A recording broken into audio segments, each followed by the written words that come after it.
All right, today we're putting on our detective hats. We're about to dive into a case where the victim is data quality, and the crime scene, it's a company's database. This whole story is about how you go from a complete mess of errors to data that has rock-solid, trustworthy integrity. So let's get right into it. Picture this, a growing grocery chain. They've done the hard work of getting all their data out of messy spreadsheets and into a nice, clean, structured database. And that's a huge step. But they hit a wall. They realize pretty fast that just because data is organized doesn't mean it's correct. And if you can't trust your data, well, you can't really do anything useful with it, can you? So here's our game plan for today's investigation. We're going to follow this whole journey from that first uh-oh moment of realizing the data's a mess to systematically hunting down the problems, fixing them, and then, this is key, proving it's actually fixed. And finally, we'll see why all this work is so important. Okay, so back to our grocery chain. They've tackled challenge number 1. They've brought structure to the chaos. But now they're staring down challenge number 2, which is all about trust. They've got this database, but they just can't rely on the information inside. Every report they run is a bit of a question mark. Every analysis is built on, a super shaky foundation. And this is where our data detective gets the call. Now, their first job isn't to just jump in and start fixing things. No. Their first job is to investigate. They have to survey the scene, figure out what's really going on, and understand the full scope of the problem before they make a single move. And that's the absolute first question our detective asks, right? I mean, any good investigator knows you can't solve a crime if you don't even know what you're looking for. This whole first phase is just about identifying the specific types of errors, the culprits, that have snuck their way into the system. And this is basically the detective's list of usual suspects. The investigation turned up 7 main types of problems. You've got the obvious ones, like missing values and duplicate records. But then there's the sneakier stuff, like category drift. Where frozen pizza and frozen pizzas are treated as totally different things? Or timestamp issues because of different time zones. Each one of these is like a little saboteur, quietly messing up your results. So once the suspects are lined up, a real pro doesn't just start randomly patching things up. Nope, they launch a full systematic data audit. This is a formal step-by-step process to uncover every single clue and document just how bad the problem really is. And that audit follows a really clear, logical plan.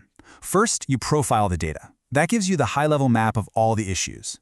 Then you get more specific. You run rule-based checks for things you know are wrong. Only after you totally understand the problem do you start thinking about how to fix it.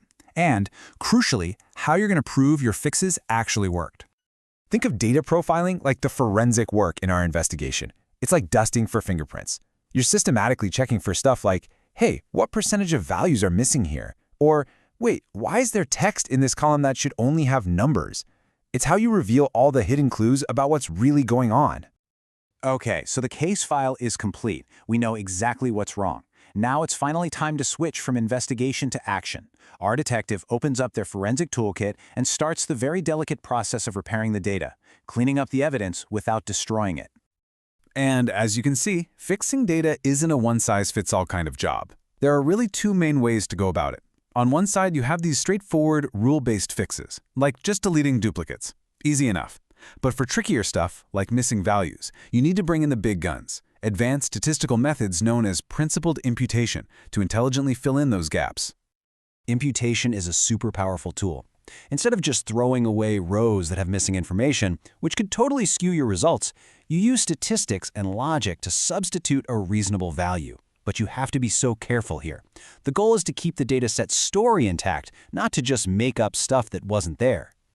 So the data has been cleaned. The case is closed, right? Well, not so fast. The final, and maybe the most important step for our detective, is to prove, beyond a reasonable doubt, that the repaired data is now genuinely trustworthy. The evidence has to be solid enough to stand up in the, let's call it, court of business decisions. And this brings up a huge question. How do you know your fixes didn't just create new problems? I mean, it's a very real danger. You could accidentally fill in missing values in a way that hides an important trend, or even worse, makes things look way better than they actually are. This is why you absolutely have to validate your work. This quote from the project goals really says it all. The whole point of this entire exercise is to make the data reliable for building predictive models and running analyses. If the cleaning process breaks that, well, then the whole thing was kind of a waste of time. So, to prove the case, our detective runs through this strict validation checklist. They make sure the fixed data hasn't, fundamentally changed the big picture. But the ultimate test, the real smoking gun, is retraining their original predictive model on the clean data and seeing if the results still make sense. And here it is, the moment of truth. When they retrain their model on the clean data, its performance is plausible. There are no sudden, magical jumps in accuracy that would make you suspicious. That's how they know. The data is clean, it's valid, and it's ready to go. The case is officially solved.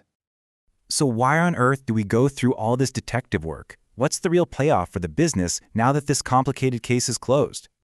Because here's the thing. Clean, trustworthy data isn't the finish line. It's the starting line. It is the solid foundation that everything else, all the cool, valuable stuff gets built on top of. It's not about fixing the past. It's about enabling a much, much smarter future. This timeline lays it all out perfectly. You start with structure, right? You build the database. But as we've just seen, that critical second step is establishing trust. It's only after you can trust your data that you can move on to the really exciting stuff, like forecasting trends and building a real business strategy. And at the end of the day, all that detective work pays off, big time. With data they can actually rely on, the grocery chain can now accurately predict staffing needs, plan promotions that actually work, and figure out if their membership program is really worth it.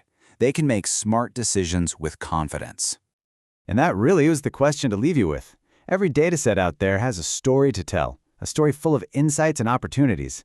But before you can even begin to listen to that story, you have to be absolutely sure that you can trust the one telling it.